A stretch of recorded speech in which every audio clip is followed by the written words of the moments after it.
નમસ્કાર, સ્વરાજમાં આપનું સ્વાગત છે। હું મયુર। ખૂબ જ મોટા સમાચાર સામે આવી રહ્યા છે। મુખ્યમંત્રીની અધ્યક્ષતામાં મળેલી કેબિનેટ બેઠકની અંદર મોટા નિર્ણયો લેવામાં આવ્યા છે। પેટ્રોલ ડીઝલની જથ્થાને લઈને સમીક્ષા કરવામાં આવી છે, તેમજ અનેક સૂચનાઓ જે છે તે મુખ્યમંત્રી દ્વારા આપવામાં આવી છે। ત્યારે રાજ્યના પ્રવક્તા મંત્રી જીતુ વાઘાણી છે, તેમને શું કહ્યું, કયા કયા મોટા નિર્ણયો લેવામાં આવ્યા છે, આવો સાંભળીએ। જરૂર હોય ત્યાં સુધી, બને ત્યાં સુધી જે પ્રકારનો ઉપયોગ દેશના હિતમાં, કારણ કે આ ઘટના આપણે જાણીએ છીએ કે વૈશ્વિક સ્તરની આ બાબત છે। સમગ્ર વિશ્વ આ બાબતે ચિંતિત પણ છે અને સફર પણ કરી રહ્યું છે, અને એટલા માટે થઈને વર્ક ફ્રોમ હોમ થઈ શકતું હોય, ફરજિયાતપણે નથી, પણ એનો પણ આગ્રહ એ રાખવાનો છે। કારણ કે મેં મારી વાતમાં કરી છે કે બને ત્યાં સુધી, જરૂર ન હોય ત્યાં સુધી, પણ કેટલીક વસ્તુ એ જ્યાં તમારી પ્રત્યક્ષ જરૂર હોય છે, જરૂરી હોય છે, જવું જરૂરી હોય છે, એવામાં બાંધછોડ કરીને વર્ક ફ્રોમ હોમ જ કરવું આવું પણ નહીં, અને વર્ક ફ્રોમ હોમ ન કરવું એવું પણ નહીં। જ્યાં જેવી જરૂર પડે એ પ્રમાણે, વિવેક બુદ્ધિ પ્રમાણે રાજ્યની જનતા પણ કામ કરે ને સરકાર પણ કરે ને અધિકારી મંત્રીશ્રીઓ પણ કરે, આવી વિનંતી એ સરકાર દ્વારા છે। કર્મચારી યુનિયનોએ માંગણી કરી છે કે ફરીથી એક વખત માંગણી કરી છે કે 5 દિવસ આ સંદર્ભમાં સરકાર ચાલે છે। આખી પરિસ્થિતિ ક્યારે કેવો વળાંક લે છે એ તમને મને કોઈને નથી ખબર। કેટલો લાંબો સમય ચાલશે પણ નથી ખબર, ને કેટલા ટૂંકા સમય પછી એ પણ નથી ખબર।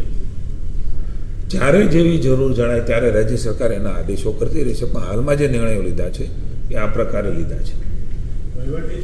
આનાથી કોઈ પણ જાતનો ગભરાહટ, કોઈ પણ જાતનો ઉત્સાહિતતા અથવા તો હતોત્સાહ ક્યાંય પણ થવાની આવશ્યકતા નથી। જરૂરી એવા પગલાં ભવિષ્યની ચેલેન્જીસને પહોંચી વળવા માટે થઈને માનનીય વડાપ્રધાનશ્રીએ આહ્વાન કર્યું છે, ભૂપેન્દ્રભાઈ એ પ્રકારે અનુસર્યું છે। પુનઃ એકવાર મારી આપણા માધ્યમથી જનતાને વિનંતી છે, એકદમ શાંતિથી વિચારી સમજી, વ્યવસાય હોય, પરિવાર હોય, સામાન્ય કામ હોય, બધા જ લોકો એ બધું કામ કરી શકે છે। દેશ હિતમાં જ્યાં જરૂર છે ત્યાં આપણે આપણું કોન્ટ્રીબ્યુશન કેવી રીતે આપી શકીએ, એક ભારતીય નાગરિક તરીકેની ફરજ આપણે બજાવીને આ દેશને વધારે બળવત્તર બનાવીને આ સ્થિતિમાંથી સાથે મળીને બહાર નીકળવા માટેની વાત એ વડાપ્રધાનશ્રીએ કરી છે। Thank you.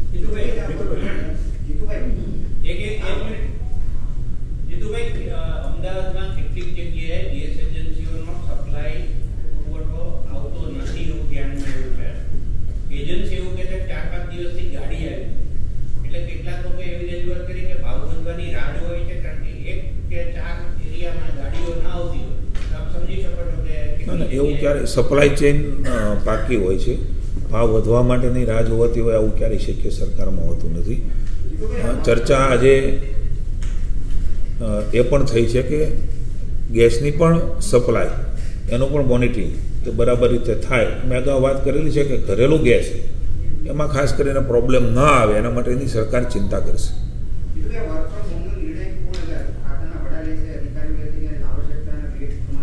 પોતાની વિવેક બુદ્ધિ પ્રમાણે નિર્ણય, મેં તો રાજ્યની જનતાને પણ કહ્યું છે, રાજ્ય સરકાર વતી જરૂર હોય એ પ્રકારનો નિર્ણય એ આપણે લેવાનો છે। જ્યાં પ્રત્યક્ષ જવાની જરૂર લાગતી હોય, મેં તો કહ્યું ઇલેક્ટ્રોનિક્સ અને ટેકનોલોજીના માધ્યમથી જે થઈ શકતું હોય એ પોતાના પહેલાંથી કરે, પણ આ જ પ્રકારે કરી નાખવું એ પ્રકારની પણ માનસિકતા ન બને રાજ્યની જનતાની અથવા તો કર્મચારીની, એ પણ જરૂરી છે। Thank you. એટલે આપણે વર્ક ફ્રોમ હોમ અત્યારે એ બાબતે કોઈ નિર્ણય લેતા નથી। મેં એક વાત ટાંકી હું તમને લખીને આપવાનો છું, પુનઃ એકવાર કહું છું, ઈમેલ, વિડીયો કોન્ફરન્સિંગ, ટેલિફોનિક, ટેકનોલોજીનો માધ્યમ, એમાં મને એવું લાગે છે કે વર્ક ફ્રોમ હોમ આવી જાય છે। બને ત્યાં સુધી એનો ઉપયોગ આપણે કરીએ। જીતુભાઈ, હજી ક્લિયર એટલા માટે, કારણ કે દિલ્હી જેવા જ્યારે એ નિર્ણય લેવાનો આવશે ત્યારે રાજ્ય સરકાર દ્વારા આપણે જાણવામાં આવશે. અત્યારે આ નિર્ણય લીધો છે એનો અર્થ એ થાય કે જરૂર હોય એટલો ઉપયોગ આપણે ઘરે બેઠા પણ કરીએ, પ્રત્યક્ષ જઈને પણ કરીએ, અને જ્યારે જે નિર્ણય લેવામાં આવશે તમને કહીશું. આનો અર્થ પણ એ થાય છે કે ટેકનોલોજીનો maximum work from home means ટેકનોલોજીનો મેક્સિમમ ઉપયોગ. હવે ટેકનોલોજીના માધ્યમથી પડતું હોય તો મારે પ્રત્યક્ષ આવવાની, હું અહીંયા ટેકનોલોજીના માધ્યમથી કદાચ તમારી વીસી કરી શકું એ સંભવ ન હોય એટલા બધાની વચ્ચે, તો મારે આવવું પડે. આ પ્રકારના નિર્ણય એ રાજ્ય સરકારના જે અમારા વડાઓ છે એ વડાઓ જે તે અધિકારીઓને સૂચના આપશે. જીતુભાઈ, શક્તિસિંહ ગોયલે સોશિયલ મીડિયા પર એક પોસ્ટ મૂકી છે કે સરકારે એક એવો નિર્ણય લીધો છે કેબિનેટમાં જેનાથી લોકો પર 6000 કરોડનો બોજો થશે. એક આખી પોસ્ટ મૂકી છે, શું કહેશો? વિપક્ષનું કામ તો આ જ કરવાનું છે. એમણે એમની રીતના વાતો કરતા હોય છે, પણ જે કાંઈ બાબતો છે એ બાબતો ઠરાવો થયા પછી એ રાજ્ય સરકાર એ જાહેર કરતી હોય છે. એટલે હજી તો કેબિનેટનો વિષય છે, ઠરાવો થવાના બાકી છે. કોઈ પણ રાજ્ય સરકાર એ પોતપોતાના જે રૂલ્સ ને નીતિ નિયમ છે એના આધાર ઉપર જ કરતી હોય છે. અને જે કાંઈ આ વાત કરો છે કાંઈ પહેલી વખતની એમની વાતો નથી કોંગ્રેસની. હંમેશા આ પ્રકારની વાતો કરીને હજી હમણાં જ ચૂંટણીઓ હાર્યા છે, પોતપોતાના ક્ષેત્રોમાં હાર્યા છે, આગેવાનોના ક્ષેત્રોમાં હાર્યા છે. આ વાતો અગાઉ પણ એમણે કરી છે. રાજ્યની સરકારે જનતાના હિતમાં જ નિર્ણય કરતી હોય છે અને રૂલ્સના આધાર ઉપર કરતી હોય છે. છતાં પણ એની ડિટેલ વિગત હોય ઠરાવો થયા પછી એ વિભાગ દ્વારા પણ તમને કહેવામાં આવશે. Thank you. પીએમએ એવું કીધું કે સોનું ન ખરીદવું જોઈએ, અને થોડા ટાઈમ પહેલા ડેપ્યુટી સીએમએ ટ્વીટ પણ કર્યું હતું કે 2 દિવસમાં સોનાનો ઘટાડો થયો છે ખરીદવામાં. તો લોકો લગભગ જે વાત કહો છો તમે સાથે રહે છે, અને અચાનક જ મોડી રાત્રે પેટ્રોલ ડીઝલના ભાવમાં વધારો થયો અને જનતા પર આખો મોંઘવારીનો ભાર લાગ્યો છે, શું કહેશો? ક્રૂડના ઇન્ટરનેશનલ ક્રૂડના ભાવો એની વધઘટ થવી, આપ પણ જાણો છો કે દેશની સરકારે આ પરિસ્થિતિને કંટ્રોલ કરવા માટે ઘણી બધી દેશની જનતાને રાહત પણ આપી, પણ કોઈના ધ્યાનમાં નહોતું કે આ સતત યુદ્ધ ચાલવાનું છે. મંત્રાઓ પણ આપણે જોઈ, મંત્રાઓ પણ પડી ભાંગી વળી કાલ પડશે. એટલે આ ભાવની વધઘટ એ કાંઈ પહેલી વારની નથી. ઇન્ટરનેશનલ ફૂડ માર્કેટ છે, એના આધાર ઉપર ઘટતા પણ હોય છે અને વધતા પણ હોય છે. પણ એને કંટ્રોલ કરવા માટે થઈને ભારત સરકારે મહિનાઓથી ચાલતા આ યુદ્ધની સામે દેશની જનતામાં ખૂબ મોટી રાહતો પણ આપી છે. બિલકુલ ઘટે છે.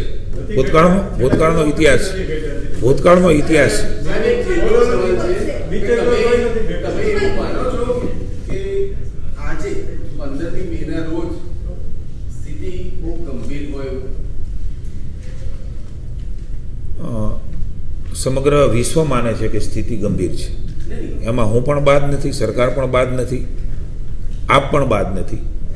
પરિસ્થિતિ રોજ રોજ નવા વળાંક લઈ રહી છે. આપણી કલ્પનામાં ન હોય એ પ્રકારે મેં જે તમારા મીડિયાના માધ્યમથી જોયું કે ક્રૂડને દરિયામાં વેરી દેવું એમ કહીએ આપણી ભાષામાં, ઢોળી નાખવું, એના ઉપરથી થતી સમસ્યાઓ.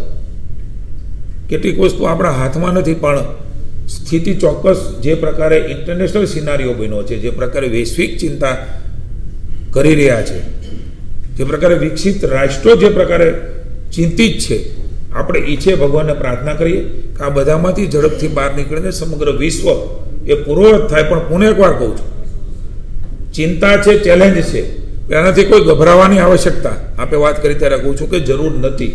ભારત સરકાર, રાજ્યની સરકાર, અનુક્રમે નરેન્દ્રભાઈ અને ભૂપેન્દ્રભાઈની સરકાર એના માટેના તમામ આવશ્યક પગલાઓ એ લઈ રહી છે ને ભવિષ્યમાં પણ લેશે. કોઈ પણ ગભરાટ વગર, મૂંઝાયા વગર દેશની જનતા સાથે મળીને આવી પડેલી પરિસ્થિતિને પણ ભારતની સક્ષમતા છે એમાંથી બહાર નીકળી શકીશું. કેટલીક બાબતો હાથમાં નથી હોતી, એના માટે સાથે મળીને કેન્દ્ર સરકારને, રાજ્ય સરકારને આપણે સૌ સાથે મળીને સહયોગ કરીએ. સમય ખરાબ છે એ પણ પસાર થઈ જશે. Thank you.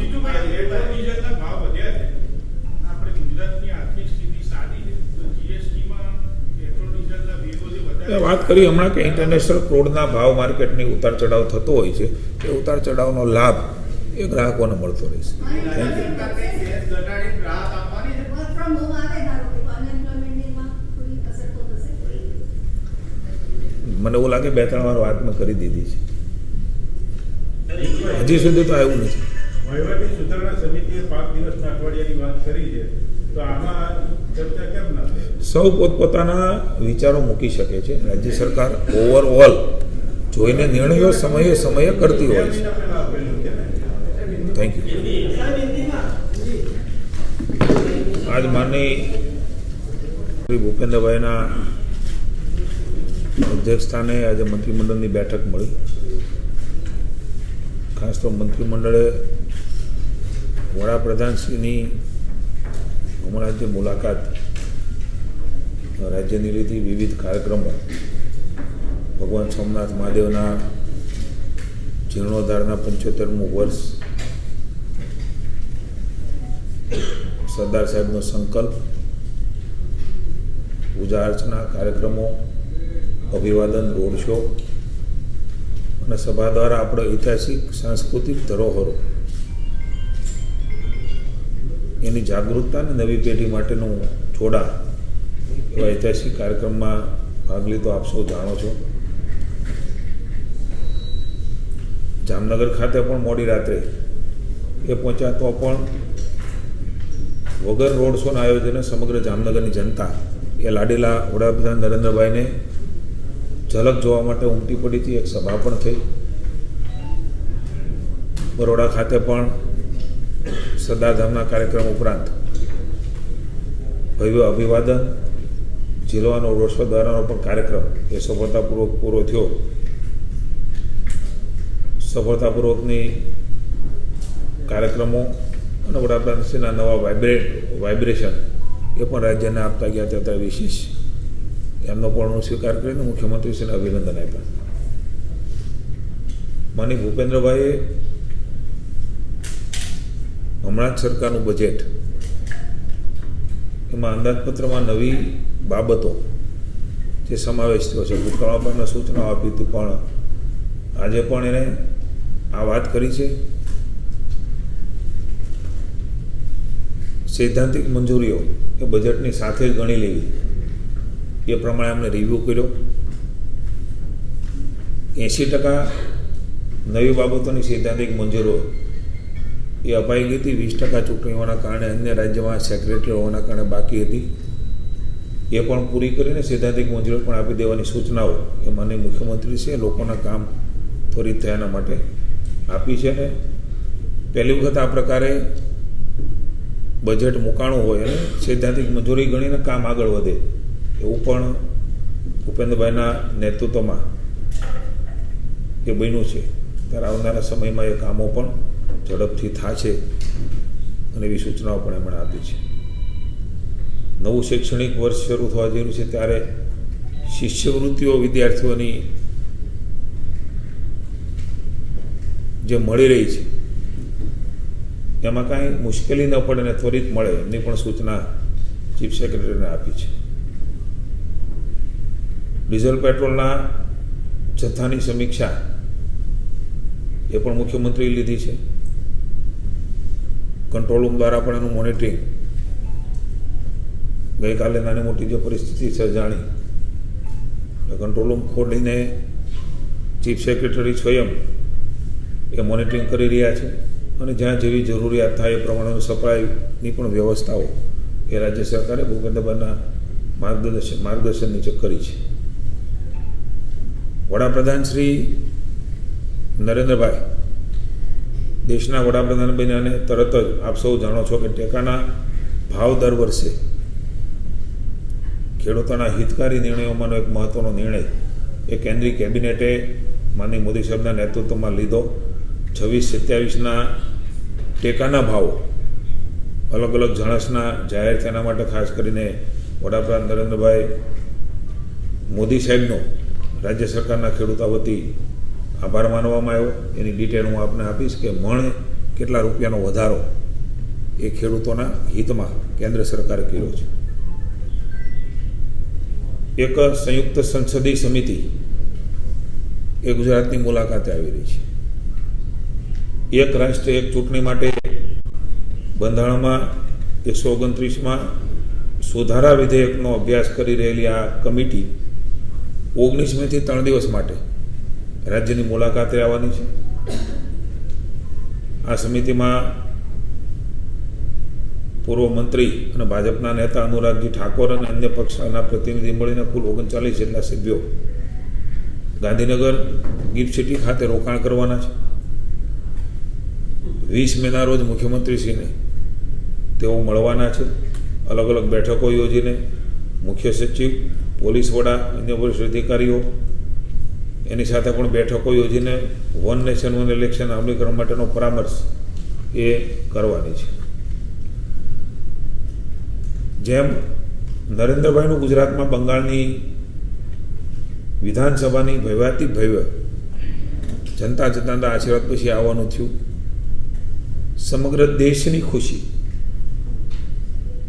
કે બંગાળ જીત્યા હોય કે પછી સમગ્ર દેશનો રાજીપો એ પણ જોવા મળ્યો. અને માનનીય મોદી સાહેબની મુલાકાત સાથે સાથે માનનીય વડાપ્રધાન નરેન્દ્રભાઈના માર્ગદર્શન નીચે ચૂંટણીની વ્યવસ્થા અને વ્યૂહરચના આદરણીય અમિતભાઈ શાહ કરી રહ્યા હતા, આપ સૌ જાણો છો. એની પણ મુલાકાત એ ગુજરાતમાં આજે રાત્રે આવી રહ્યા છે. 2-3 દિવસની એમની પણ મુલાકાત છે. ત્યારે ગાંધીનગર દશેલા ખાતે મધુ ડેરીના 128 કરોડના ખર્ચે નવનિર્મિત 5 લાખ લીટર ક્ષમતા ધરાવતો ફુલ્લી ઓટોમેટિક મિલ્ક પ્રોસેસિંગ અને પેકેજિંગ પ્લાન્ટનું લોકાર્પણ કરશે. આ ઉપરાંત ગાંધીનગર મહાનગરપાલિકા વિવિધ ગાર્ડન, પાણીની ટાંકી, નર્મદા જળ વિતરણ, પુસ્તકાલય, પ્રાથમિક આરોગ્ય કેન્દ્ર એમ કુલ મળીને 600 કરોડ રૂપિયાના લોકાર્પણના ખાતમુહૂર્ત એ માનનીય ગૃહમંત્રી અમિતભાઈ શાહ દ્વારા થશે. નેશનલ ઇન્સ્ટિટ્યૂટ ઓફ ડિઝાઇન ખાતે ઇનોવેશન અને કોમ્યુનિકેશન સેન્ટરનું તથા ત્રાગડ ખાતે મિલિયન માઇન્ડ ટેક પાર્ક ખાતે આઈટી અને ગ્લોબલ કેપેબિલિટી સેન્ટર કેમ્પસનું પણ ઉદ્ઘાટન એમના હસ્તે થશે. અલગ અલગ રાજ્યની ચૂંટણીઓને ખાસ કરીને બંગાળ જીત્યા પછી અમિતભાઈ શાહનું ગુજરાતમાં આવવું એ ભારતીય જનતા પાર્ટી માટે ને મેં કહ્યું એમ સમગ્ર ભારતને ખૂબ આનંદ છે, ત્યારે ગુજરાતની જનતા માટે પણ આનંદની વાત બની રહેશે. માનનીય વડાપ્રધાનશ્રીએ સમગ્ર દેશને જે પરિસ્થિતિ યુદ્ધની સર્જાણી છે, વૈશ્વિક સ્થિતિ સર્જાણી છે, એમાં અપીલ અને આહ્વાન કરેલું. મને આનંદ છે કે કોઈ વડાપ્રધાનશ્રી એ સબસિડી જાતિ કરવાનું કે દેશની જનતા જાતિ કરે, ગેસમાં જેમ ભૂતકાળમાં થયું છે. અતિ ભરોસા અને વિશ્વાસ એ માનનીય મોદી સાહેબ ઉપરનો જનતાનો આપણને દેખાઈ રહ્યો છે. જેમ કે કોરોનામાં પણ વિકટ પરિસ્થિતિની અંદર જનતા જનાર્દને એમણે કરેલી અપીલોને ઝીલી છે અને આહવાનને ઝીલા છે. એ જ પ્રકારે આપણે જોઈ રહ્યા છીએ કે મોદી સાહેબે જે આહવાન કર્યું અને સમગ્ર દેશની જનતાએ અલગ રીતે પોતપોતાની વ્યવસ્થામાં એ ઝીલીને આવકારીને પોતાની જીવન વ્યવહારને બિઝનેસમાં અમલ પણ કર્યો છે. આવી અતૂટ શ્રદ્ધાનું કેન્દ્ર વડાપ્રધાન માટેની જે શ્રદ્ધા દેશની છે એ તમે એનું બધા જોઈ રહ્યા છે. આવું લાડેલું દેશના નેતૃત્વ વડાપ્રધાનશ્રીએ નરેન્દ્રભાઈએ આહવાન કર્યું ત્યારે રાજ્ય સરકાર માની ભૂપેન્દ્રભાઈ પટેલ અને નાયબ મુખ્યમંત્રી આદરણીય હર્ષભાઈના વડપણ નીચેની ભાજપની સરકારે પણ કેટલાક નિર્ણયો એ લીધા છે. આખી ડિટેલ હું તમને આપીશ, કેટલીક બાબતો માત્ર આપના ધ્યાન ઉપર મૂકું છું.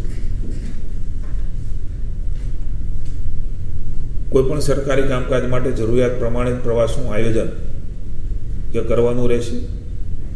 શક્ય હોય ત્યાં સુધી પ્રવાસ ન કરીને ઇલેક્ટ્રોનિક ઉપકરણો, અલગ અલગ ટૂલ્સ દ્વારા ટેકનોલોજીનો ઉપયોગ કરીને જરૂરી ન હોય ત્યાં સુધી આ પ્રવાસ ટાળીને મિટિંગ બોલાવવાના બદલે વીસી દ્વારા ઓનલાઈન માધ્યમથી બેઠકો યોજવાનો પણ સરકારે નિર્ણય કર્યો છે. અનિવાર્ય ન હોય ત્યાં સુધી વિદેશ પ્રવાસ પણ ટાળવાની રાજ્ય સરકારે નિર્ણય કર્યો છે. વિદેશમાં અલગ અલગ પ્રકારની તાલીમ, પરિસંવાદો, અભ્યાસ વગેરે યોજાતું હોય છે, એ બને ત્યાં સુધી ફરજિયાત ન હોય ત્યાં સુધી ટાળવાનું. અન્ય રાજ્યમાં અને કેન્દ્રમાં જે બેઠકો યોજાય છે એમાં પણ સહભાગી થવાનું ફરજિયાત હોય ત્યાં ચોક્કસ જવું પડતું હોય છે. પણ જ્યાં ઓનલાઈન માધ્યમથી થતું હોય ત્યાં એ પ્રકારે કરીને બને ત્યાં સુધી મુસાફરી ઓછી થાય એવો પ્રયાસ રાજ્ય સરકારે કાળજી રાખવાનો નિર્ણય લીધો છે.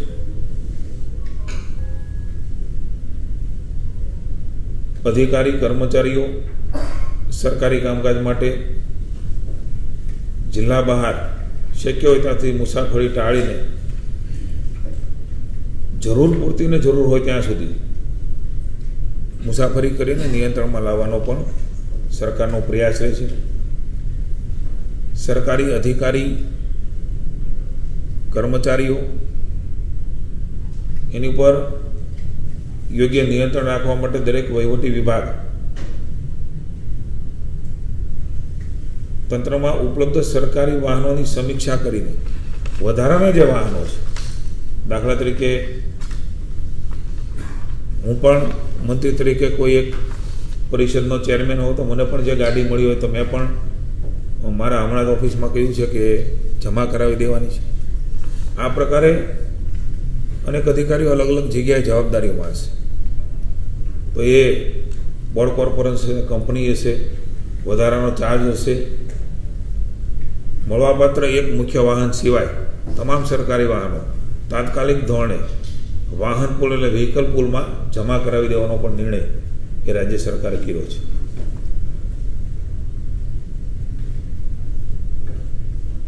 ખાસ કરીને ઇલેક્ટ્રિક વ્હીકલ હોય ત્યાં સુધી આનો ઉપયોગ કરવાનો પણ નિર્ણય સરકારે કર્યો છે. પર્યાવરણને ઈંધણની બચત માટે ખાનગી વાહનનો ઉપયોગ ટાળીને જાહેર વાહનનો ઉપયોગ જેમ કે મેટ્રો, એસટી, બસ, રેલવેનો મહત્તમ ઉપયોગ શક્ય હોય ત્યાં સુધી કરવો. મેટ્રો ટ્રેનનો સમય પણ 11 વાગ્યા સુધી લંબાવવાનો નિર્ણય એ લેવાનો છે. આગામી 6 મહિનામાં તમામ સરકારી કેન્ટીનોમાં પાઇપ ગેસ કનેક્ટિવિટી પીએનજી એ ફરજિયાત બનાવવાનો નિર્ણય પણ સરકારે લીધો છે. તમામ સરકારી સંસ્થાઓમાં ચીજવસ્તુઓ સ્થાનિક ઉત્પાદન, એમએસએમઈ, લઘુ અને મધ્યમ ઉદ્યોગો એટલે કે ભારતીય મૂળની સેવાઓનો આગ્રહ બને ત્યાં સુધી રાખવો.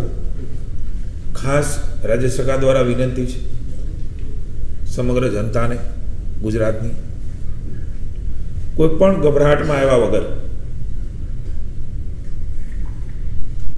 કરવામાં આવતી ખરીદીનો બિનજરૂરી સંગ્રહખોરી ન થાય અને ઉત્સાહિત ન થવા માટે થઈને પણ જનજાગૃતિનું એક અભિયાન પણ જરૂર પડે રાજ્ય સરકાર ચલાવશે. પણ રાજ્ય સરકાર વતી હું વિનંતી કરું છું કે કોઈ પણ ગભરાટમાં આવ્યા વગર સંગ્રહખોરી ન કરીએ અને કરતા હોય તો એનું ધ્યાન પણ દોરીએ. અલગ અલગ કાર્યક્રમોમાં બને ત્યાં સુધી સાદગીપૂર્વ અને લોકાર્પણના કાર્યક્રમને વર્ચ્યુઅલથી કરવા માટેનો આગ્રહ એ રાખો. આ પ્રકારે રાજ્ય સરકારે એસઓપી ટાઈપ બને ત્યાં સુધી આ પ્રકારનો આગ્રહ રાખીને કામગીરી કરવાનો નિર્ણય એ રાજ્યની સરકારે લીધો છે.